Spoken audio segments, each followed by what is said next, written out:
तो अगर हम बात करें कैपेसिटेंस चैप्टर आज हम शुरू करने जा रहे हैं आपका, ठीक है। स्वागत है आप सबका। सबको गुड इवनिंग, गुड आफ्टरनून, जो भी आपको नमस्ते करनी है सबको जय श्री राम। कैपेसिटर की अगर हम बात करें, कैपेसिटर क्या होता है? एक तरह का डिवाइस होता है। ये कैसा डिवाइस है आपका? इट इज अ सिस्टम, एक डिवाइस है, एक सिस्टम है जिसमें होता क्या है, it is a system of two conductors. It is a system of two conductors. ज्यादा कंडक्टर भी हो सकते हैं पर कम से कम टू कंडक्टर्स तो होंगे। Separated by separated by separated by an insulator. उनके बीच में क्या होगा, एक इंसुलेटर रखा हो गया, ठीक है। वो इंसुलेटर कुछ भी हो सकता है, वो आपका कोई भी इंसुलेटर होता है, कभी उसे ड्राई इलेक्ट्रिक बोलेंगे, कभी सिंपल एयर बोल देंगे, ठीक है। तो क्या होता है, दो कंडक्टर्स हैं, उनको मैंने किसी डिस्टेंस से आपस में दूर कर दिया एक दूसरे के साथ में, ठीक है। तो वो उसमें क्या होता है आपका, उसमें आप उस सिस्टम को क्या बोलते हैं, कैपेसिटर बोलते हैं। जैसे फॉर एग्जांपल के लिए मैंने क्या बोला कि मान लीजिए आपका ये कंडक्टर है, ये कोई कंडक्टर 1 है और ये आपका कंडक्टर 2 है। ये कंडक्टर 1 है और ये कंडक्टर 2 है। अब सुनो क्या होगा, हम जानते हैं कि मान लीजिए मैंने इस पे कोई चार्ज पकड़ा है, मान लीजिए इसमें मैंने कोई चार्ज पकड़ा है Q1, तो क्या है, इस पे इंडक्शन ऑफ चार्जेस होगा। और मान लीजिए चार्जेस कैसे हो जाएंगे आपके, इस तरह से चार्जेस फैल जाएंगे, इसमें सारे चार्जेस कैसे हो जाएंगे, इस तरह से पूरी बॉडी पे फैल जाएंगे, ठीक है। सिमिलरली कंडक्टर 2 पे मान लो मैंने आपको क्या किया, -Q2 का चार्ज दिया, तो उस पे क्या होगा, इस पे नेगेटिव चार्ज चारों ओर बह जाएंगे, ठीक है। इस पे नेगेटिव चार्ज क्या हो जाएंगे, आपके चारों ओर बह जाएंगे, इस तरह से हो जाएगा, ठीक है। अब क्या हो रहा होगा, हम जानते हैं कि प्लस और माइनस चार्ज आने की वजह से क्या होता है, एक इलेक्ट्रिक फील्ड की उत्पत्ति होती है, ठीक है। तो यहाँ से यहाँ तक क्या होगा, एक इलेक्ट्रिक फील्ड की उत्पत्ति हो जाएगी, एक इलेक्ट्रिक फील्ड बनना तैयार हो जाएगा। क्या बनना तैयार हो जाएगा बच्चों? एक इलेक्ट्रिक फील्ड बनना सर तैयार हो जाएगा, बहुत बढ़िया बात है। तो इस तरह से इलेक्ट्रिक फील्ड बन जाएगी। इस तरह से क्या बन जाएगी आपके सामने, एक तैयार हो जाएगी आपके सामने एक इलेक्ट्रिक फील्ड। चलिए बहुत बढ़िया आता है, यहाँ पे क्या तैयार हो गया, आपकी इलेक्ट्रिक फील्ड तैयार हो गई। तो हो क्या रहा है कि भाई फिर कुछ इंड्यूस चार्ज होंगे, ठीक है। कुछ इंड्यूस चार्ज होंगे, यहाँ पे कुछ चार्ज का फैलाव होगा, ठीक है, चार्ज का फैलाव होगा। कुछ प्लस चार्ज यहाँ से यहाँ आ सकते हैं, कुछ माइनस चार्ज यहाँ से यहाँ जा सकते हैं। तो ये कैपेसिटर करता क्या है, तो कैपेसिटर और कुछ नहीं करता, ये एक तरह का डिवाइस है, ठीक है, विच कैन स्टोर। अगर बात करूँ, ये एक तरह का डिवाइस है, it is a device, it is a capacitor which can store, which can store एक तरह से मैं बोलता हूँ कि इलेक्ट्रिक पोटेंशियल एनर्जी या electrostatic potential energy, which can store electric potential energy, sorry, which can store electric potential energy कोई नहीं, which can store charge, which can store charge in the form of in the form of electric potential energy या electrostatic potential energy, एक ही बात है। तो potential energy की form में क्या करता है, ये पोटेंशियल एनर्जी की फॉर्म में आपका चार्ज को कर सकता है, क्या, चार्ज को अपने ऊपर इकट्ठा कर सकता है। ये इंपॉर्टेंट पॉइंट है क्या, कि कैपेसिटर सर किस काम आता है आपके, सबसे इंपॉर्टेंट काम क्या है आपका कैपेसिटर का, सर कैपेसिटर आपका स्टोर करने आता है, क्या, चार्ज स्टोर करने का काम आता है। तो ये सबसे इंपॉर्टेंट बात होती है कैपेसिटर के बारे में, ठीक है। कैपेसिटर तो एक डिवाइस का नाम है, जैसे जैसे एग्जांपल के लिए रजिस्टर, एक डिवाइस को हम रजिस्टर बोलते हैं, लेकिन वो होता क्या है, तो उसका एग्जैक्ट जो फंक्शन है या उसका एग्जैक्ट जो नाम है वो क्या होता है, रुचि जी को नमस्ते, जो एग्जैक्ट उसका नाम है उसको हम क्या बोलते हैं, रेजिस्टेंस। जैसे मैंने क्या बताया, जैसे हम एक रजिस्टर होता है, तो रजिस्टर एक डिवाइस का नाम होता है, ठीक है। लेकिन क्या होता है एक्चुअली में, वो एक रेजिस्टेंस होता है। उसी तरह अगर हम बात करें, जैसे मैंने बोला कैपेसिटर एक डिवाइस होता है, तो उसकी प्रॉपर्टी क्या कहलाती है आपकी, जिसको हम बोलते हैं आपका कैपेसिटेंस, ठीक है। जैसे हम रजिस्टर और रेजिस्टेंस में कोई फंक्शन है, रजिस्टर डिवाइस का नाम हो गया और रेजिस्टेंस उसके सिस्टम के बारे में बात कर रहा है, ये भाई होता क्या है रजिस्टर, उसको बताता है रेजिस्टेंस। तो कैपेसिटेंस की बात करते हैं, इसको हम कैपिटल सी से रिप्रेजेंट करते हैं, कैपिटल सी से रिप्रेजेंट करते हैं। कैपेसिटेंस होता क्या है, अगर हम बात करें सिंपलिसी सिंपल बेसिक डेफिनेशन तुम्हें दे दूं उसकी, तो सर इसकी बेसिक डेफिनेशन क्या होगी, तो इसकी बेसिक डेफिनेशन हो जाएगी आपकी, it is nothing but the capacitor का नाम में क्या लिखा है, कैपेसिटी कुछ लिखा हुआ है, ठीक है।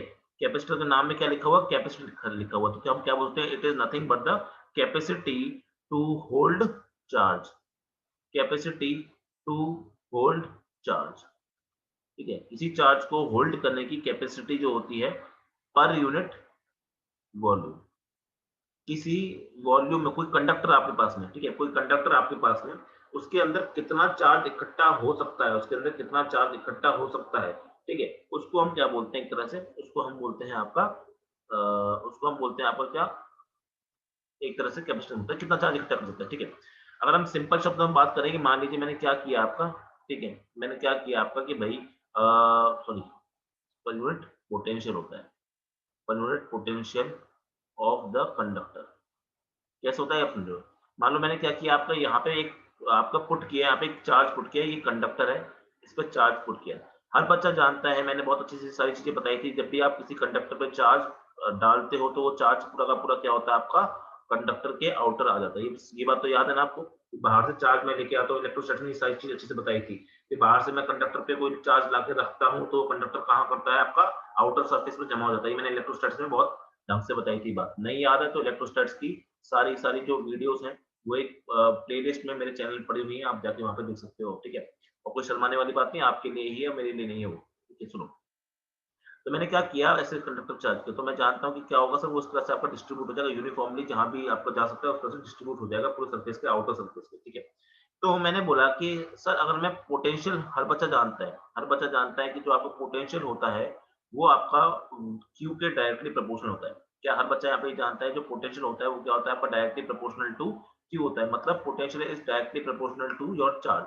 क्योंकि जितने भी फॉर्मूले आपने देखोगे, वी का जो जनरल फॉर्मूला था वो भी क्या था आपका, कोई पॉइंट चार्ज के लिए, कोई पॉइंट चार्ज के लिए क्या फॉर्मूला है, v इज इक्वल टू के क्यू बाय आर। यहाँ से भी देख सकते हो कि ये दोनों एक दूसरे के प्रोपोर्शनल है। तो v क्या हो गया आपका, it is directly proportional to q। इसका मतलब क्या है कि अगर मेरा v बढ़ेगा तो मेरा q क्या करेगा, बढ़ेगा। अगर मेरा v घटेगा तो मेरा q क्या होगा, घटेगा। और मैं ऐसा वाइस वर्सा भी बोल सकता हूँ, ठीक है।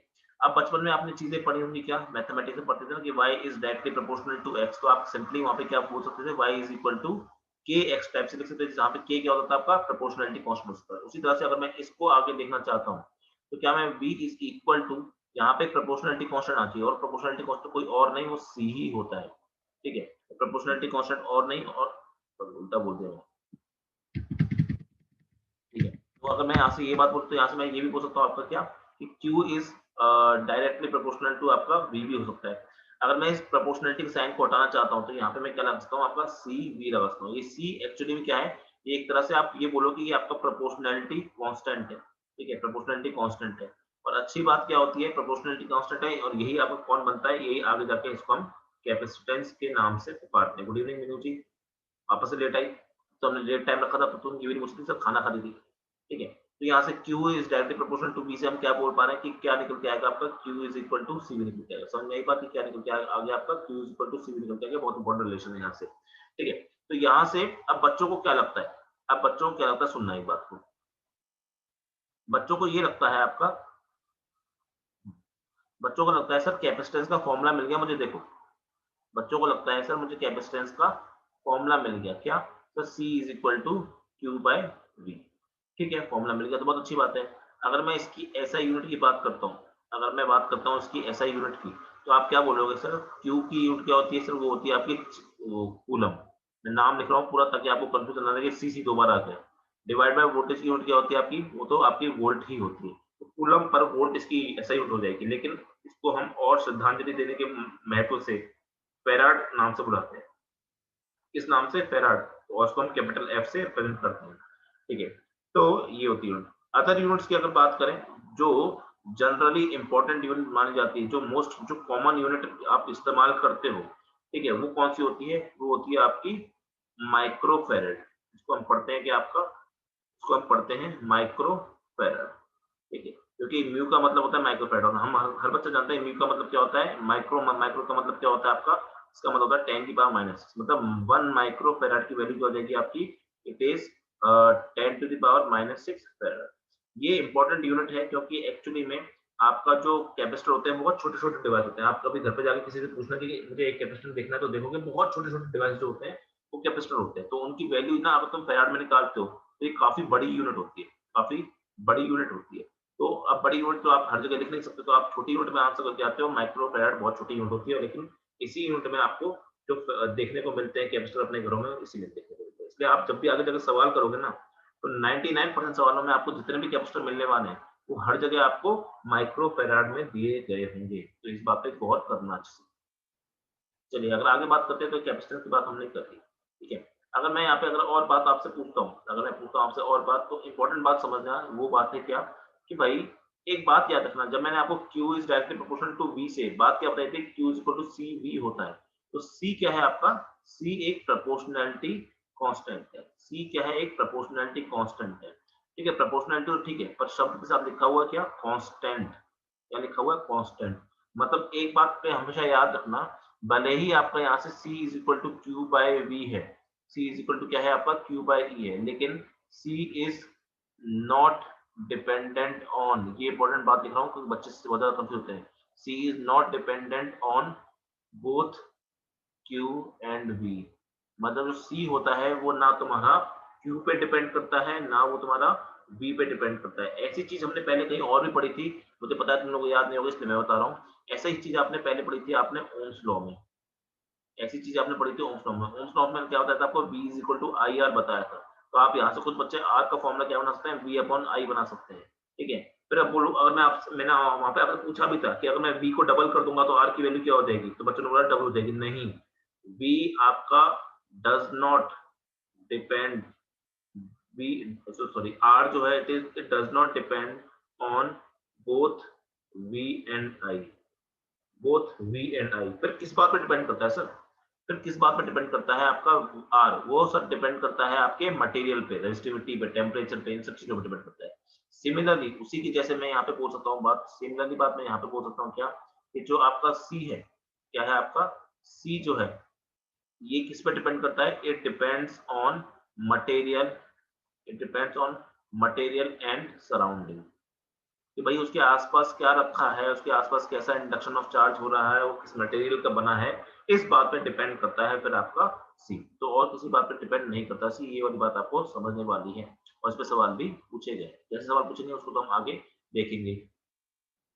अगर हम आगे बात करें इसमें कि भाई और मतलब सिंपल से सिंपलेस्ट सवाल कैसे बन सकता है यहाँ पे, तो सुनो, सिंपल से सिंपलेस्ट सवाल की अगर मैं बात करूँ यहाँ से, तो सिंपल आपको क्या देगा, तो क्यू की वैल्यू आपको दे रखी है 200 माइक्रो कूलम, ठीक है, और आपको पोटेंशियल की वैल्यू दे रखी है, मान लीजिए पोटेंशियल की वैल्यू आपको दे रखी है कुछ 50 वोल्ट दे रखी है, तो बताइए find find capacitance, find capacitance. तो आप कैसे निकालोगे, सर कैपेसिटेंस का फॉर्मूला क्या होता है, सिंपल सी बात है sir, C is equal to Q by V. आप फॉर्मूले, आप उसकी वैल्यू निकालना चाहते हो तब इस फॉर्मूले का इस्तेमाल कर सकते हो, ठीक है। तो आप क्या करोगे, 200 micro coulomb divided by 50 volt, उसका आंसर क्या निकल जाएगा, इसका आंसर निकल जाएगा 4, और आंसर क्या आएगा, माइक्रो फेरेड आंसर हो जाएगा इसका, क्योंकि वो माइक्रो में चार्ज दिया गया है, ठीक है। दूसरा क्वेश्चन कैसा बनता है यहाँ से, दूसरा क्वेश्चन बनता है इस तरह का, जो मैं आपके सामने स्क्रीन पे लिखने वाला हूँ। दूसरा क्वेश्चन किस तरह के जो बनता है, जो कॉमन क्वेश्चन यहाँ से देखे गए वो किस तरह के हैं कि sir if charge on a capacitor, if charge in on a capacitor is doubled, is doubled, then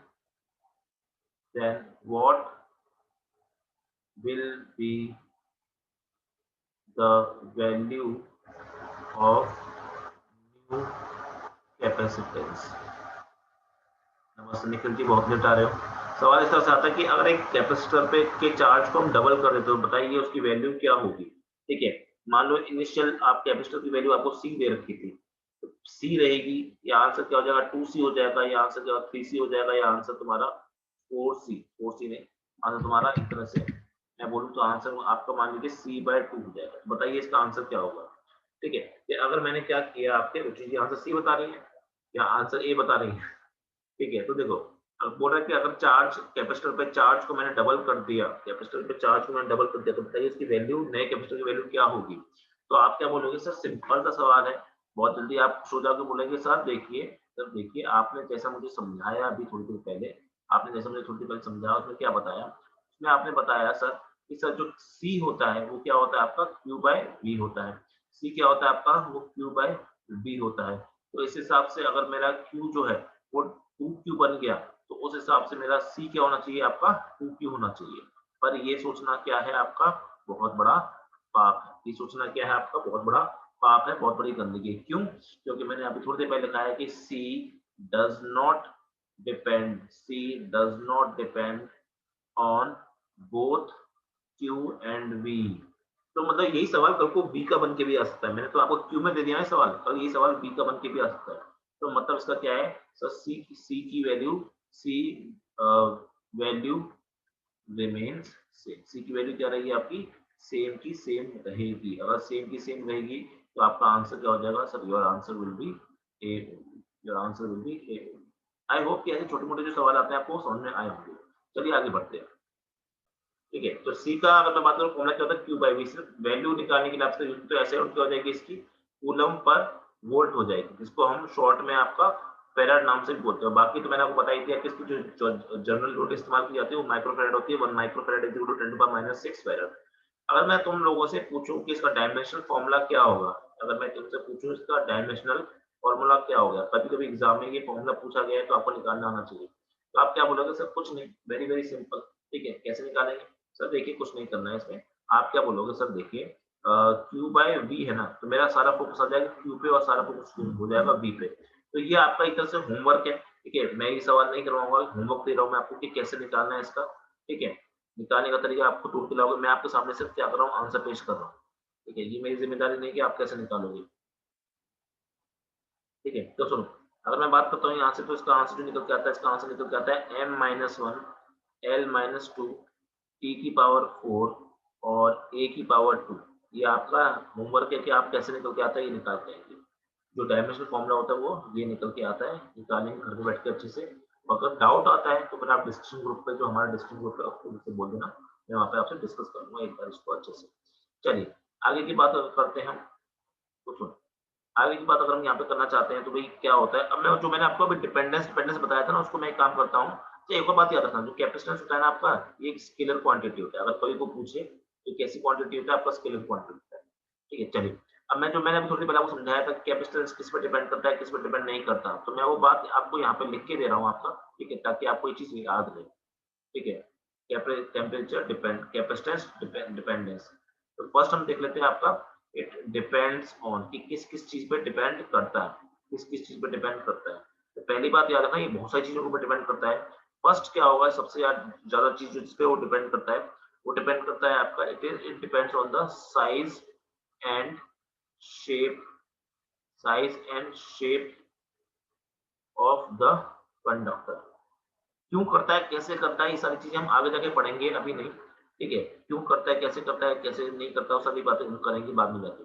बस अभी के लिए ये याद रखो कि अगर इसका जो एरिया है, अगर इसका जो एरिया है, कंडक्टर का एरिया को मैं बढ़ाता हूँ तो कैपेसिटेंस की वैल्यू क्या हो जाती है, बढ़ जाती है। ऐसा क्यों होता है सब हम आगे जाके देखेंगे, पर अभी के लिए इतना याद रखिए बस। सेकंड बात याद रखिए, तो ये किसी और बात में डिपेंड करता है, it depends on the presence of another conductor. ठीक है, दो कंडक्टर रखे होते हैं ना आपके, एक कैपेसिटर को बनाते टाइम पे आपके पास में दो कंडक्टर रखते होते हैं, तो एक कंडक्टर साथ में ये दूसरे कंडक्टर पे भी डिपेंड करता है। ठीक है, कैसे डिपेंड करता है, कि अगर हम we if we bring a neutral, if we bring a neutral conductor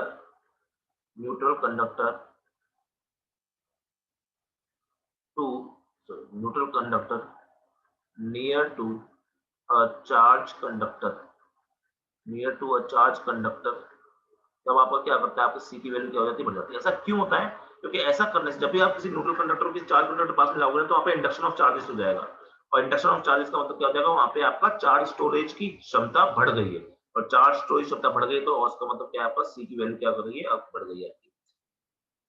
next इस बात पर डिपेंड करता है ऑन द सराउंडिंग मीडियम, इस बात पर डिपेंड करता है आपका ऑन द सराउंडिंग मीडियम, कि भाई आसपास क्या रखा हुआ है, किस माहौल में आपका रखा हुआ है, उस पर डिपेंड करता है किस तरह से आप आगे जाके पढ़ने वाले उस चीज को मैं बस अभी बता रहा हूँ कि डिपेंड करता है आपके डाइलेक्ट्रिक कांस्टेंट पे। वैसे इसका नाम मैं आपके सामने बहुत पहले भी ले चुका हूँ, डाइलेक्ट्रिक कांस्टेंट का, इसका जिसको हम के नाम से बोलते हैं, या के को कभी कभी और एप्सिलॉन नॉट एप्सिलॉन आर इस नाम से भी बुलाते हैं। ठीक है, एप्सिलॉन नॉट एप्सिलॉन आर के नाम से भी हम इसको बुलाते हैं। ठीक है, ठीक है, तो अगर मैं बात करूँ, सॉरी एप्सिलॉन आर के नाम से बुलाते हैं। ठीक है, अगर मैं इसकी बात करूँ आपका कि भाई एप्सिलॉन नॉट एप्सिलॉन आर ही बुलाते हैं। ठीक है, तो इसकी बात करूँ तो अगर के की वैल्यू क्या करती है, बढ़ती है, तो आपकी सी की वैल्यू क्या करती है, बढ़ती है। ये सारी चीजें हम आगे जाके पढ़ेंगे, क्या होता है के, क्यों होता है के, ये सारी चीजें हम आगे जाके डिटेल में पढ़ने वाले हैं। तो अभी बस आप उसको सुन लो, बाकी चीज हम डिटेल में आगे देखेंगे। ठीक है, फोर्थ अगर मैं बात करूँ कि distance between capacitor, distance between की दो कैपेसिटर, सॉरी डिस्टेंस बिटवीन आपका conductor, it depends on the distance between conductor, कि आपके दो कंडक्टर के बीच में कितना डिस्टेंस है, और उसको आगे जाके हम गैप बोलेंगे, और इस गैप को हम स्मॉल डी से दिखाएंगे। डी की वैल्यू अगर बढ़ेगी तो सी की वैल्यू क्या करेगी, आपकी डिक्रीज करेगी। अगर ये सारी बातें याद रहती हैं तो बहुत अच्छी बात है, नहीं याद रहती तो आगे जाके हम इन सारी बातों को डिस्कस करने वाले हैं डिटेल में, तो कोई घबराने वाली बात नहीं। अगर हम दूसरी बात करें कि ये किस पे डिपेंड नहीं करता है, इंपॉर्टेंट सवाल तो इस पे आते हैं कि डिपेंड नहीं करता है, ठीक है, तो वो 2-3 चीज बता रहा हूँ, ज्यादा ये सिर्फ इन चीज पे डिपेंड करता है, तो बाकी जितनी भी चीज आ जाएंगी उन पे डिपेंड नहीं करता। तो लेकिन फेमसली अगर मैं बात करूँ, डज नॉट डिपेंड ऑन, सबसे ज्यादा फेमसली बात करूँ कि किस चीज पे डिपेंड नहीं करता है, तो it does not depend on, पहली बात तो मैं बता चुका हूँ, क्यू पे डिपेंड नहीं करता, दूसरी वी पे डिपेंड नहीं करता, और तीसरी चीज तुम्हारी पोटेंशियल एनर्जी पे डिपेंड नहीं करता, जिसको हम यू नाम से भी दिखाते हैं। तो इन 3-4 चीजों पे ये डिपेंड नहीं करता है, तो ये फेमस यानी चार्ज पे डिपेंड नहीं करता, क्यू का मतलब हो जाएगा चार्ज पे डिपेंड नहीं करता, बी का मतलब आपका पोटेंशियल पे डिपेंड नहीं करता, और ये आपका पोटेंशियल एनर्जी है जिस पे डिपेंड नहीं करता। तो ये इंपॉर्टेंट एग्जांपल है जिनकी सवाल एग्जाम पूछे जाएंगे कि इन पे डिपेंड करता है नहीं करता है, और किन किन पे डिपेंड करता है, याद रखना ये सवाल बहुत पूछेगा एग्जाम में, किन किन चीजों पर डिपेंड करता है, किन किन चीजों पर डिपेंड नहीं करता, और उसके न्यूमेरिकल्स भी कभी बन जाते हैं। आज की क्लास में बेसिकली हमारा जो पूरा फोकस है, आज की क्लास में जो हमारा पूरा फोकस है बेसिकली, वो इस बात पे है कि आपका कैपेसिटेंस का मुझे सिर्फ इंट्रोडक्शन करवाना है, ठीक है, बहुत ज्यादा डिटेल में हम कैपेसिटेंस के अभी नहीं जाने वाले, ठीक है, बहुत ज्यादा डिटेल में अभी हम कैपेसिटेंस नहीं जाने वाले, बाकी उस कैपेसिटेंस के बारे में उसकी पूरी पूरी वो है, मतलब एक तरह से मान लो कि डेफिनेशन वाइज या फिर क्या इसकी चीजें होती है वो हम समझ नहीं जा रहे हैं, बाकी डिटेल में न्यूमेरिकल वाइज वो हम सेंगे बाद में, ठीक है, आगे बात करते हैं। चलिए, अगर आगे मैं बोलता हूँ कि भाई क्या होता है आपका, तो आपके बहुत सारे तरह के कंडक्टर होते हैं, उस श्रृंखला में सबसे पहला कंडक्टर लेके आ रहे हैं आपका, जिसका नाम है spherical conductor, very important for you, इसका फॉर्मूला बहुत इंपॉर्टेंट है आपके लिए, तो आपको फॉर्मूला याद करना है, फॉर्मूला याद करो, लेकिन इसका जो फॉर्मूले का निकल के आता है, मतलब हल्का डिराइव जैसे करके आते हैं, वो डेरिवेशन इतना ज्यादा छोटा है, इतना ज्यादा छोटा डेरिवेशन, अगर आपको डेरिवेशन भी याद रहे तो और भी सोने पे सुहागा, ठीक है, लेकिन डेरिवेशन की इंपॉर्टेंस नहीं है, तो आपको कुछ भी करो, बस मुझे तो मतलब है कि आपका आंसर सही निकल के आना चाहिए, बाकी तो सब चलता है। स्फेरिकल कंडक्टर का मतलब ये है कि सिंपल सा, भाई मैंने अपना कंडक्टर दिया इस तरह से, ठीक है, स्फेरिकल कंडक्टर की वजह से जो कैपेसिटेंस आएगा मुझे उसकी वैल्यू निकालनी है, ठीक है, मतलब इसकी वजह से जो कैपेसिटर बन के आने वाला है उसको निकालना है स्फेरिकल कंडक्टर की हेल्प से। तो मैंने क्या किया, स्फेरिकल कंडक्टर में जब चार्ज पटकता हूँ, तो हर बच्चा जानता है कि सर चार्ज पटकने से क्या होने वाला है, कि बाद में इस पे जो आपका चार्ज है वो डिस्ट्रीब्यूट हो जाएगा आउटर सरफेस पे यूनिफॉर्मली, ठीक है, ऐसे हो जाएगा, उसका रेडियस आपको दे रखा होगा। अब सवाल होता है कि इस पे मुझे निकालना है सी, तो मैंने क्या बोला कि जब भी आपको सी की वैल्यू निकालनी है, सी का फॉर्मूला निकालना है ना, तो सी का फॉर्मूला निकालने का सिर्फ और सिर्फ एक ही तरीका है, वो है क्यू बाई वी, और कोई तरीका नहीं। बाकी जो और तरीका है जो कि आपका साइज पे डिपेंड करता है, उसको हम बाद में देखेंगे, अभी नहीं, ठीक है, तो सी पे बेसिकली एक ही तरीका अभी आपको बताया, वो क्या है, क्यू बाई वी। तो देखो, अब क्यू बाई वी में क्यू तो क्या है, चार्ज है जो कि मेरे को पता है क्यू है, दूसरा क्या है आपका वी, तो वी क्या है, पोटेंशियल, इसके बाहर कितना पोटेंशियल होगा, मतलब इसकी सरफेस पे, आपको यहाँ पे सरफेस पे पोटेंशियल निकालना है, जो भी वी की बात चल रही है सरफेस की बात चल रही है, सरफेस पे कितना पोटेंशियल हो जाएगा, सरफेस में पोटेंशियल हो जाएगा के क्यू बाय, सरफेस में पोटेंशियल हो जाएगा आपका के क्यू बाय आर, हर बच्चा जानता है, ठीक है, स्फेरिकल की सरफेस पे आपका के क्यू बाय आर होता है। अगर मैं यहाँ पे सी की वैल्यू निकालना चाहता हूँ, क्यू का क्यू रह गया, यहाँ पे के नीचे आ जाएगा, क्यू का क्यू रह गया, आर आ जाएगा, क्यू क्यू क्यू खा जाएंगे, ठीक है, तो तुम खुद देख पा रहे हो ना, देखो खुद, क्या तुम्हारा इस फॉर्मूले को देखो, आर बाई के निकल के आता है, क्या ये जो चीज है, क्या ये जो चीज है, आर क्या है, आर तो रेडियस है ना, आर तो क्या आपका रेडियस है, क्या ये सी है, क्या आपका क्यू पे डिपेंड कर रहा है, कि सर नहीं क्यू तो कट गया है, क्या बी पे डिपेंड कर रहा है, कि नहीं सर फॉर्मूले में कहीं बी भी नहीं आने वाला। इसको मैं थोड़ा सा और अच्छी तरीके से दिखाना चाहता हूँ, हर बच्चा यहाँ बैठा हुआ जानता है कि के का मतलब क्या होता है आपका 1/4 पाई एप्सिलॉन नॉट होता है, तो क्या मैं इसको उस तरह से लिखना चाहता हूँ अगर, तो ये वाला फॉर्मूला अक्सर ज्यादा पूछा गया है, तो 1 बाय क्या हो जाएगा 4 pi epsilon naught R, this is your formula, this is your formula for, this is your formula for capacitance, ठीक है, ये किसका फॉर्मूला हो गया, आपका कैपेसिटेंस का फॉर्मूला हो गया, तो this is very important formula for you, ठीक है, ये किसका है, ये कैपेसिटेंस, अगर मैं बात करूं capacitance due to spherical conductor हो जाएगा, या इसको शॉर्ट में हम सिंपल क्या बोलते हैं, इसको शॉर्ट में बोल सकते हैं स्फेरिकल कैपेसिटर को। स्फेरिकल कैपेसिटर की कैपेसिटेंस की वैल्यू क्या होती है, वो होती है आपकी C is equal to 4 pi epsilon naught R, याद रहे, बढ़िया, ना याद रहे तो डेरिवेशन में कुछ दिमाग लगाएंगे, आपने सिंपल v की जगह k की बाय r रख दिया, q से q काट दिया, आंसर निकल के आ गया। ये क्वेश्चन इस पे मैं ये नहीं बोलूंगा इस पे न्यूमेरिकल बहुत ज्यादा पूछे गए, ऐसे न्यूमेरिकल इस पे बहुत ज्यादा नहीं पूछे गए एज सच, बट हाँ जो चीज यहाँ तक पूछी गई है वो है आपका कि भाई इसका फॉर्मूला कई बार अलग अलग एग्जाम में पूछा गया, तो वो आपको निकालना आना चाहिए।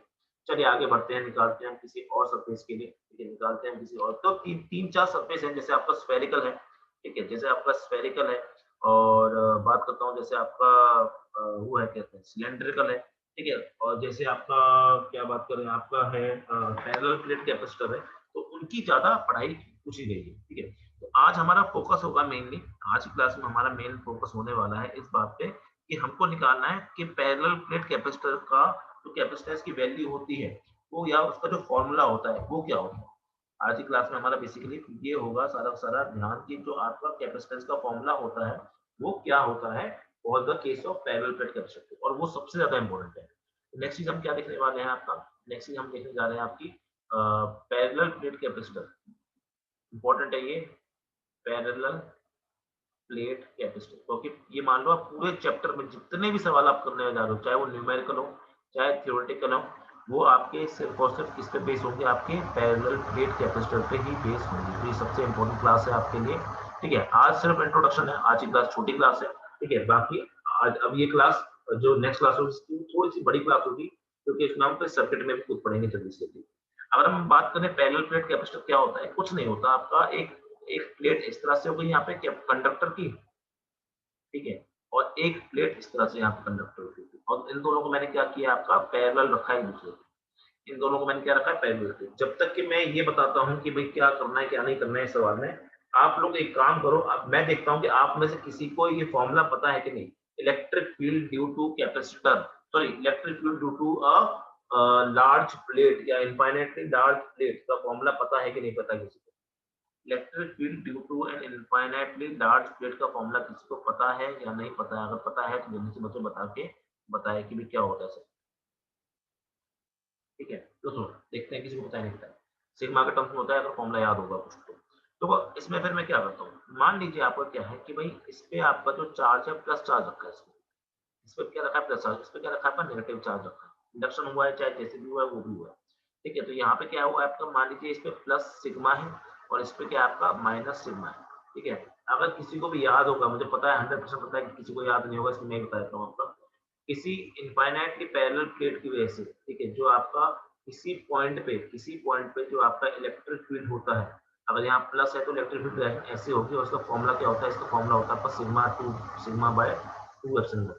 मेरे ख्याल से फॉर्मूला लिखने के बाद तो एटलीस्ट आपको याद आना चाहिए, ये फॉर्मूला लिखने के बाद तो एटलीस्ट क्या होना चाहिए, आपको याद आना चाहिए कि आपको क्या फॉर्मूला होता है इलेक्ट्रिक फील्ड। अबे याद आ रहा है नहीं आ रहा है, इलेक्ट्रोस्टैट जाके पढ़ना, वहां पे मैंने पढ़ा है, जब इलेक्ट्रिक फील्ड पढ़ाई थी मैंने, आपका रिंग की वजह से, डिस्क की वजह से, उसके बाद फिर मैंने फाइनल डार्क प्लेट ये सब पढ़ाए थे वहां पर, ठीक है।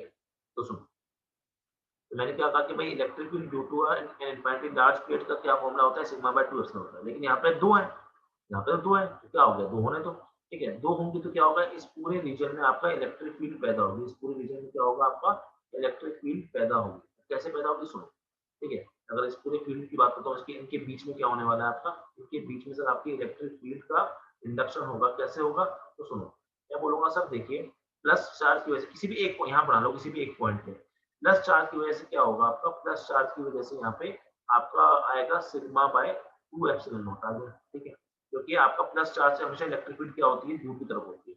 अगर मैं वही बात करूँ नेगेटिव चार्ज की वजह से, अगर मैं वही बात करूँ नेगेटिव चार्ज की वजह से, नेगेटिव चार्ज की वजह से जो इलेक्ट्रिक फील्ड होती है बेटा, नेगेटिव चार्ज की वजह से जो इलेक्ट्रिक फील्ड होती है वो क्या होती है, टुवर्ड्स द चार्ज होती है, तो वो भी क्या होगी आपकी सिग्मा बाय 2 एप्सिलॉन नॉट की होती है। आई बात समझ नहीं आई, जल्दी बता दो, ये जो बात मैंने लिखी है, दोनों दोनों इलेक्ट्रिक फील्ड लिखे हैं, वो समझ में आए कि नहीं आए? ये किसकी वजह से है, ये ई प्लस की वजह से, ये किसकी वजह से आपका ई माइनस की वजह से, जल्दी बताओ ये समझ में आए कि नहीं आए, जल्दी बोलो। तो मैंने सिग्मा बाय 2 एप्सिलॉन कैसे लिखी, ये तो पहली बात फॉर्मूला आपको याद नहीं था, मैंने बता दिया, अब बताने के बाद तो याद आना चाहिए, ठीक है। उसके बाद क्या है कि ई प्लस की वजह से क्या है, प्लस से हमेशा इलेक्ट्रिक फील्ड दूर की तरफ है, सिग्मा बाय 2 एप्सिलॉन, नेगेटिव के लिए क्या होता है, वो नेगेटिव के पास होता है, तो सिग्मा बाय 2 एप्सिलॉन। अगर मैं इन दोनों को जोड़ दूं, अगर मैं इन दोनों को जोड़ दूं तो इनके बीच में जो इलेक्ट्रिक फील्ड निकल के आ रहा है नेट, तो क्या वो सिंपल आपका E plus plus E minus हो जाएगा, इसकी टोटल वैल्यू क्या हो जाएगी आपकी सर, उसकी टोटल वैल्यू हो जाएगी आपकी सिग्मा बाय एप्सिलॉन नॉट हो जाएगी, ठीक है। तो दो पैरेलल प्लेट के कैपेसिटर के बीच में, या दो पैरेलल कंडक्टर के बीच में, पैरेलल प्लेट कंडक्टर के बीच में जो आपका चार्ज होता है, जो आपका चार्ज जो आपका इलेक्ट्रिक फील्ड होता है, जो आपका इलेक्ट्रिक फील्ड होता है उसका फॉर्मूला क्या आ रहा है आपका sigma bye 2 sigma by epsilon.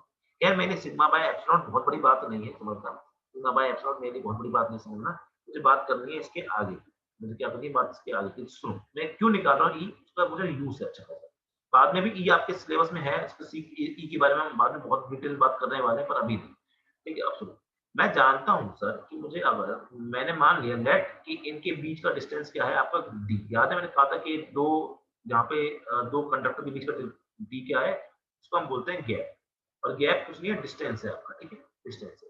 और मान लेता हूँ क्योंकि दोनों आपकी पैरेलल प्लेट है, मैं मान लेता हूँ क्योंकि दोनों आपकी क्या है पैरेलल प्लेट है, दोनों अगर पैरेलल प्लेट है तो दोनों का क्या होगा अपना अपना एरिया भी होगा, दोनों का क्या होगा अपना अपना एरिया भी होगा। तो इसका अपना एरिया होगा, ठीक है, और इसका अपना होगा, क्योंकि दोनों पैरेलल हैं, दोनों का एरिया लगभग मैं क्या मानूंगा, लगभग बराबर मान के चलूंगा, क्योंकि सिमेट्री के हिसाब से सवालों को समझना होता है, करना होता है। ठीक है, तो अगर मैं बात करता हूँ तो मान लीजिए आपका इसका एरिया है ए और इसका एरिया है ए, दोनों का एरिया ए ही लेके चल रहा हूँ, तो ए क्या हो जाएगा आपका, ए हो जाएगा आपका एरिया ऑफ कोई भी एक पैरेलल प्लेट में से किसी भी एक पैरेलल प्लेट का, ठीक है, ये हो गया। अब मैं क्यों बता रहा हूँ, क्यों समझाना चाह रहा हूँ, तो आप समझ जाएगा थोड़ी देर में, बस देखो। तो मैंने क्या बोला सर, हम बचपन में पढ़ के आए हैं, बचपन मतलब अब इलेक्ट्रोस्टैट्स में, इलेक्ट्रोस्टैट्स का थोड़ा सा ज्ञान मैं यहाँ पे आपका इस्तेमाल कर रहा हूँ। मैंने इलेक्ट्रोस्टैट्स का काफी ज्ञान इस्तेमाल कर लिया है, ये भी इलेक्ट्रो से कर रहे हैं, ठीक है।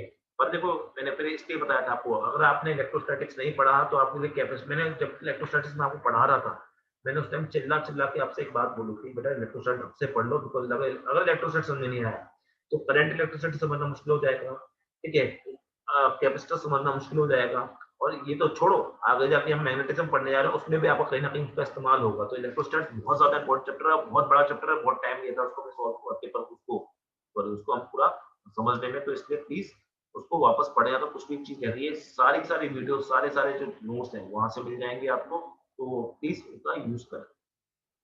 तो अगर हम इलेक्ट्रोस्टैट्स की बात करें, यहाँ से हम क्या बोलते हैं, हम जानते हैं कि V को मैं क्या लिखता हूँ आपका, मैं V को बड़े सिंपली आपका लिख सकता हूँ आपका E इंटू डी, इसका कैसे याद है सर, ये वाले इलेक्ट्रोस्टैट में एक बात देनी कि minus del V by del R बताया था, याद होगा कुछ तो, minus del V by del dV by D R से मैंने बताया था, dV बाय डी आर से मैंने बताया था। E क्या होता है आपका minus dV by D R, ये मैंने आपको वहाँ पे चीज अच्छे से बहुत अच्छे से समझाई थी, आई होप कि ये सारी बात आपको याद होगी।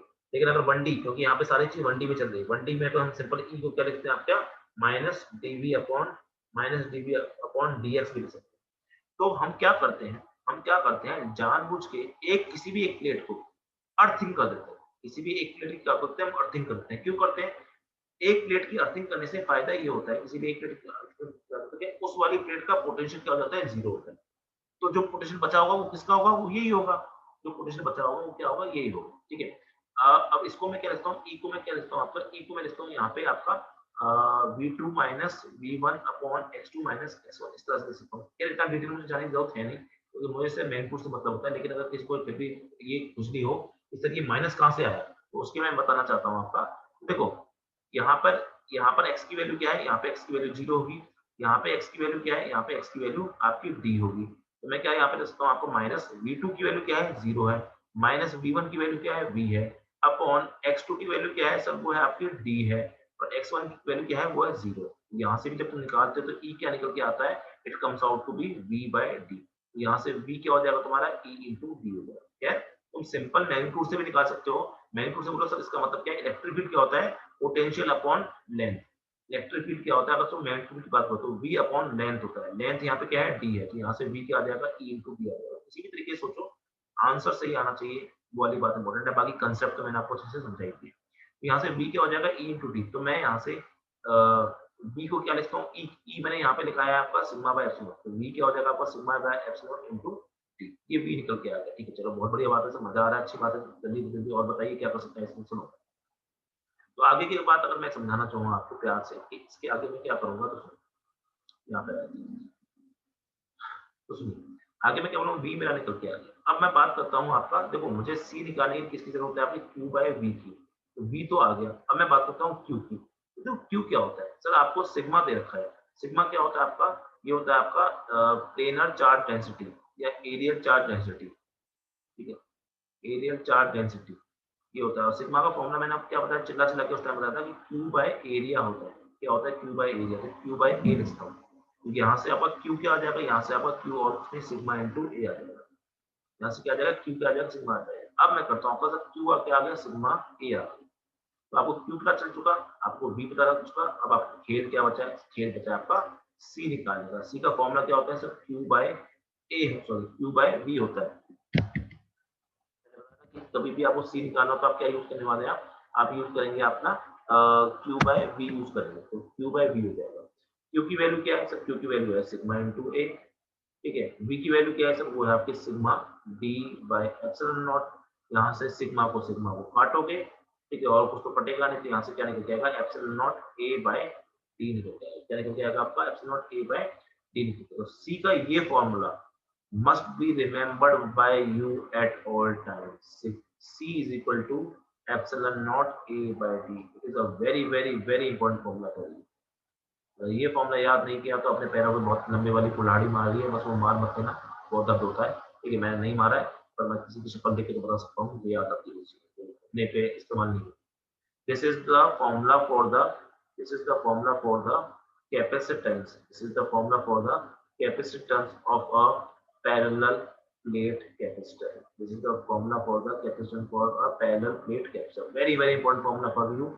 ये फॉर्मूला आपके लिए बहुत ज्यादा इंपॉर्टेंट है। बात याद रखना कि कितना इंपॉर्टेंट फॉर्मूला है। पूरे चैप्टर में हम इसी फॉर्मूले को इस्तेमाल करेंगे। जब चैप्टर का एंड पढ़ेंगे, जब हम डाइलेक्ट्रिक की या इंसुलेटर बिटवीन कंडक्टर की बात करेंगे, इंसुलेटर बिटवीन कैपेसिटर प्लेट्स की बात करेंगे, तो उसमें मैं इस बात को और ज्यादा उस टाइम पे अच्छे से समझाऊंगा। इसलिए कृपया करके ये अच्छे से समझ जाए। सी क्या होता है आपका, epsilon naught A by D होता है। आई होप कि हर बच्चे बैठे हुए बच्चों को ये सारा फॉर्मूला अच्छे से समझ में आया। चलिए बढ़ते हैं आपका आगे, और थोड़ी सी बात और करते हैं आज क्लास को खत्म होने से पहले। देखते हैं आगे की बात करते हैं। अगर हम, तो मैंने क्या बताया, पैरेलल प्लेट कैपेसिटर के लिए आपका जो फॉर्मूला होता है, पैरेलल प्लेट कैपेसिटर का फॉर्मूला होता है सी। तो बात याद रखना कि मान लो आज के बाद हम प्लेट जो ऐसे दिख रही है आपको, ठीक है, जो ऐसे प्लेट दिख रही है, उसको हम आज की बात कैसे बनाएंगे, उसको हम इसमें एक पार्ट को हम क्या करते हैं, अर्थ कर देते हैं, ताकि उसका पोटेंशियल जीरो कर दिया आपका। बाकी सारे बी की वैल्यू क्या होती है, क्यू की वैल्यू क्या होती है, वो आपके लिए इंपॉर्टेंस नहीं रखती। आपके लिए सिंपल क्या है, सी की वैल्यू क्या होती है, वो होती है आपकी epsilon naught A by epsilon naught A by D. अब हम थोड़ा सा ना पीछे जाने की कोशिश करते हैं। थोड़ा सा पीछे मैंने आपको बताया था कि अगर एरिया बढ़ता है आपके कंडक्टर का, तो क्या होगा, कैपेसिटर की वैल्यू क्या, कैपेसिटेंस की वैल्यू क्या करेगी, बढ़ेगी। अब डिपेंड करता है, क्योंकि आपका फॉर्मूला इस पर डिपेंड कर रहा है। वहां पे मैंने ये बताया था कि दोनों के बीच का अगर गैप बढ़ता है, कैपेसिटर की वैल्यू क्या बढ़ती है आपकी, घटती है। तो इस बात से एक बात जरूर हो जाती है, इस बात से एक बात जरूर हो जाती है कि capacitance capacitance depends on shape and size. Shape and size पे ही क्यों मैं बात कर रहा हूँ, क्योंकि याद करो कि स्फेरिकल था तो कुछ और निकल के आई थी कैपेसिटेंस की वैल्यू, और आपका यहाँ पे क्या कहते हैं, यहाँ पे आपका स्पाइरल प्लेट है तो कुछ और निकल के आ रही है, इस पर डिपेंड करता है। दूसरी बात, it also depends on dimension, also depends on dimensions of capacitors या of conductors। कैपेसिटर प्लेट्स बोलते हैं, कैपेसिटर की जो प्लेट्स है आपकी, उनके डायमेंशन पे, मतलब कि डी की वैल्यू क्या करेगी, इंक्रीज करेगी, सी की वैल्यू डिक्रीज करेगी। एंड अगर उनका एरिया बढ़ेगा तो आपका क्या करेगा, सी की वैल्यू घटेगी। तो ये सारी चीजों पे वो डिपेंड करता है। और अगर बात करें कि भाई वो किस चीज पर डिपेंड करता है, तो उसके बारे में सुनो, सबसे इंपॉर्टेंट पॉइंट अब निकल के आएगा। ये तो मान लो फर्स्ट नोट पॉइंट हो गया। सेकंड नोट पॉइंट की अगर हम बात करेंगे भाई और किस चीज पे डिपेंड करता है, तो वो बात सुनो अब मेरे साथ। तो देखिए, अभी जो फॉर्मूला आपका निकल के आया है, C is equal to epsilon naught A by D. देखो, अगर आपसे कुछ भी नहीं बोला गया है, देखो एक बार बात मुझे बतानी थी यहाँ पे, पैरेलल प्लेट जो कैपेसिटर होते हैं वो आपके इस तरह से बनाए जाते हैं, ठीक है। तो इसी बात से प्रेरित होकर अगर मैं इसको सामने देखता हूँ, तो ये आपको सामने से ऐसी दिखाई देगी। अगर एक प्लेट को मैंने क्या इस तरह का रखा है, तो सामने से जब देखोगे तो आपको इस तरह से दिखाई देगी, ठीक है, एक एक दो लाइन दिखाई देगी। तो हम क्या करते हैं, हम बनाते हैं सिंबल ऑफ कैपेसिटर या कैपेसिटेंस। अगर कोई आपसे बोले कि कैपेसिटेंस सी का सिंबल कैसा होता है, तो आज के बाद कैपेसिटर का सिंबल हमेशा इस तरह से बनाया जाएगा। जैसे आपने पहले वाले चैप्टर में पढ़ा था, रेजिस्टेंस का सिंबल कैसा होता है, तो रेजिस्टेंस का सिंबल जो होता है आपका आर का, वो होता है इस तरह से, ठीक है। जैसे बैटरी का क्या होता है, बैटरी का होता है आपका इस तरह से, ठीक है, इस तरह से जो भी होता है, ठीक है, उस तरह से होता है आपका। वैसे कैपेसिटेंस का आज के बाद क्या याद रखेंगे, इस तरह से याद रखेंगे। तो पैरेलल प्लेट कैपेसिटेंस इतना ज्यादा इंपॉर्टेंट है आपके लिए कि हमने कैपेसिटर हमने जो कैपेसिटर का सिंबल है वो भी पैरेलल प्लेट के नाम पे ही रख दिया है। अगर और आगे बात करें, और एक और चीज जो आपके लिए इंपॉर्टेंट है समझना, वो क्या, वो सुन लो, उसके बाद हम क्लास आज की एंड करेंगे। कल हम आपको पढ़ेंगे कुछ अच्छी अच्छी बातें और केमिस्ट्री की बातें। अगर हम बात करें तीसरी, तो देखो जो ये फॉर्मूला निकल के आया है, ठीक है, अगर जो कैपेसिटर के बीच में जो आपका रखा है, अगर यहाँ पे रखा है एयर, यहाँ पे है आपका वैक्यूम, एयर या वैक्यूम एक तरह से आपका इंडक्टर उसका काम करता है, मतलब आपका एक तरह से आपका काम करता है, आपका कंडक्टर की तरह काम नहीं करता आपका, ठीक है, कंडक्टर की तरह काम नहीं करता। तो उस केस में मैं क्या बोलूंगा आपका, उस केस में जो फॉर्मूला निकल के आता है वो, उसको क्या बोलते हैं हम, epsilon naught A by D बोलते हैं, epsilon naught A by D बोलते हैं। लेकिन अगर इसके बीच में कोई और इंसुलेटर आ जाए, एयर के अलावा, एयर के अलावा कोई और इंसुलेटर आ जाए यहाँ पे, ठीक है, आ सकता है।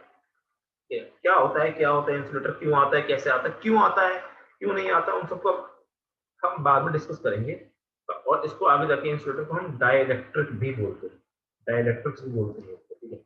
उस केस में फॉर्मूला क्या होगा, कोई घबराने वाली बात नहीं है। डाइलेक्ट्रिक का क्या होता है, जब हम डाइलेक्ट्रिक बोलते हैं बेटा, जब हम डाइलेक्ट्रिक बोलते हैं तो वहां पे हम एक नई चीज लेके आते हैं जिसको हम बोलते हैं डाइलेक्ट्रिक कांस्टेंट, ठीक है। वहां पे क्या लेके आते हैं, डाइलेक्ट्रिक कांस्टेंट, जिसको हम के से प्रेजेंट करते हैं। कुछ लोग इस के को एप्सिलॉन आर भी मानते हैं। देखो ये चीज कहां से निकल के आई, अब मैं इस बारे में डिस्कस करना चाहता हूँ, कहां से निकल के आई। याद हो आपने बहुत पहले इलेक्ट्रोस्टैटिक्स पढ़ा था, फिर से इलेक्ट्रोस्टैटिक्स का प्लान लौट के आ रहा है। जब आपने इलेक्ट्रोस्टैटिक्स पढ़ा था, याद करो, मैंने आपको बताया कि पॉइंट चार्ज है, एक पॉइंट चार्ज है, ठीक है, प्लस क्यू है, माइनस क्यू है। मैंने बोला था कि अगर इनके बीच में एयर रखी होती है, इनके बीच में एयर जो होती है, तब तो आप फोर्स क्या लिखते हो, आप फोर्स लिखते हो आपका के Q one Q two by R लिखते हो, कोई घबराने वाली बात नहीं है। इसको हम one by four pi epsilon naught Q one Q two by R लिखते हो। लेकिन अगर मैंने इनको एयर के अलावा किसी और मीडियम में रख दिया, किसी अदर मीडियम में रख दिया, तो यही फॉर्मूला क्या बन जाता था आपका, F is equal to one by four pi epsilon naught into epsilon naught R Q one by Q one Q two by R. इसको भी, जिसने भी पहले आपका मेरे से इलेक्ट्रोस्टैटिक्स पढ़ाया और ढंग से पढ़ाया, उसको ये सारी बातें याद आ रही होंगी। और इस एप्सिलॉन आर को मैंने क्या बोला था, इस एप्सिलॉन आर को मैंने बोला था आपका रिलेटिव परमिटिविटी। मेरे ख्याल से हर बच्चे को याद होना चाहिए, याद है तो जल्दी बता दो। इसको हमने क्या बोलता है, रिलेटिव परमिटिविटी। तो एक्चुअली में कैपेसिटर के अंदर हम रिलेटिव परमिटिविटी शब्द इस्तेमाल नहीं करते, कैपेसिटर के अंदर हम रिलेटिव परमिटिविटी इस्तेमाल नहीं करते, पर होता ही रिलेटिव परमिटिविटी की तरह ही है, होता ही है रिलेटिव परमिटिविटी की तरह ही है, पर हम बस इस्तेमाल नहीं करते शब्द को। मतलब बोल सकते हैं कि वही है, पर वही ना, नया चैप्टर है तो नई चीज है, ठीक है। क्योंकि वहां पे इसलिए भी इस्तेमाल नहीं करते क्योंकि वहां पे मीडियम होता था कोई, ठीक है, वो मीडियम आपका कोई होता था, वो जनरली गैसेस मीडियम होता है। डाइलेक्ट्रिक जो जनरली होता है, जनरली मैं बोल रहा हूँ, जनरली सॉलिड होता है, जनरली बात कर, ठीक है। तो उसमें हम डाइलेक्ट्रिक सोच रहे, तो उसमें फिर फॉर्मूले में क्या चीज आएगा, कोई चीज आएगा भी कि नहीं आएगा। तो आंसर है फॉर्मूले में अच्छा खासा चीज आता है, वो होता है आपका C इज इक्वल टू, आपका निकल के आता है आपका, यहाँ पे लगा दो के epsilon naught A by D. मतलब कुछ नहीं करना आपको, मतलब कुछ नहीं करना आपको, आपको सिंपली जो भी फॉर्मूला था आपका एयर वाला, उसमें आपने के मल्टीप्लाई कर दिया। जैसे आपने जब मीडियम वाला सवाल आया था तो उसमें क्या किया था, आपने बस एप्सिलॉन नॉट आर मल्टीप्लाई कर दिया था और कुछ नहीं, ठीक है।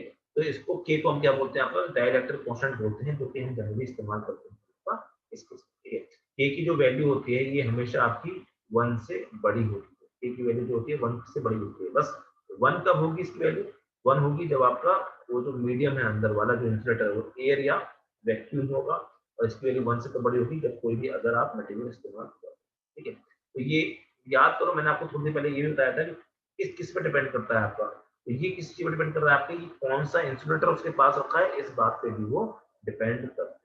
तो आई होप कि ये सारी चीजें जो मैंने आपको समझाई है, जितनी भी चीजें आप समझाई है ना, वो आज मैंने आपको थ्योरेटिकल पॉइंट ऑफ व्यू से हर चीज को समझाया है, ठीक है। जैसे जैसे हम आगे बढ़ेंगे, इस चैप्टर का जो न्यूमेरिकल पॉइंट ऑफ व्यू है वो भी आपके सामने आएगा, ठीक है। आई होप कि जो भी आज मैंने पढ़ाया हर किसी को अच्छे समझ आया होगा। याद रखेंगे, आज मैंने जो कैपेसिटर के बारे में आपसे डिस्कशन किया है, कैपेसिटर या कैपेसिटर के बारे में डिस्कशन किया है, ये एक तरह से आपकी इंट्रोडक्शन क्लास थी। लेकिन ये इंट्रोडक्शन क्लास उतनी ही इंपॉर्टेंट है जितनी कि आगे आने वाली क्लासेस हैं, बिकॉज इसमें मैंने आपका थ्योरेटिकल पॉइंट ऑफ व्यू जितना भी होता है, थ्योरेटिकल पॉइंट्स जो है वो सारे के सारे कवर किए हैं, और इनका मुझे आगे कहीं ना कहीं इस्तेमाल होगा। कुछ फॉर्मूले भी निकल के आए हैं पैरेलल प्लेट कैपेसिटर के, एयर वैक्यूम में या फिर आपका बिना एयर वैक्यूम के भी फॉर्मूले निकल के आए हैं हमारे। दूसरा हमने स्फेरिकल कैपेसिटर का भी फॉर्मूला देखा, बाकी हमने छोटे छोटे कंसेप्ट के थ्रू कैपेसिटर को समझने की कोशिश करी, कैपेसिटर बना करता क्या है। अगले चैप्टर में हम आपको, या अगले पार्ट में हम आपका एनर्जी ऑन अ कैपेसिटर के बारे में पढ़ेंगे, जिसका फॉर्मूला बहुत ज्यादा इंपॉर्टेंट है। ठीक है, देखो इस चैप्टर में आपका न्यूमेरिकल और आपके थ्योरेटिकल दोनों तरह के एग्जाम में क्वेश्चन पूछे जा रहे हैं, तो आपको उस हिसाब से प्रिपेयर भी अच्छा करना है। ठीक है, और बाकी तो हम क्वेश्चन आपके सारे तरह के देखेंगे। ठीक है, आज की क्लास में हम इतना ही पढ़ रहे हैं ताकि आपके ऊपर ज्यादा लोड ना आए, क्योंकि वो चीजें एक साथ आएंगी, एक साथ नया चैप्टर पढ़ोगे, एक साथ ज्यादा पढ़ लोगे तो दिक्कत हो सकती है। बेटर ये रहेगा कि आप क्वेश्चन की प्रैक्टिस करो। ठीक है, जितना क्वेश्चन की प्रैक्टिस आप कर पाओ। ठीक है, आज की क्लास को हम यहीं समाप्त कर रहे हैं। आई होप कि हर बच्चे को आज तक अच्छे से समझ में आई होगी। ठीक है, thank you very much for attending the class. ठीक है, मिलते हैं आपसे नेक्स्ट क्लास में। चलिए, गुड नाइट टू एवरीवन, टाटा, good bye and see you next time next class. चलिए, bye bye and good night.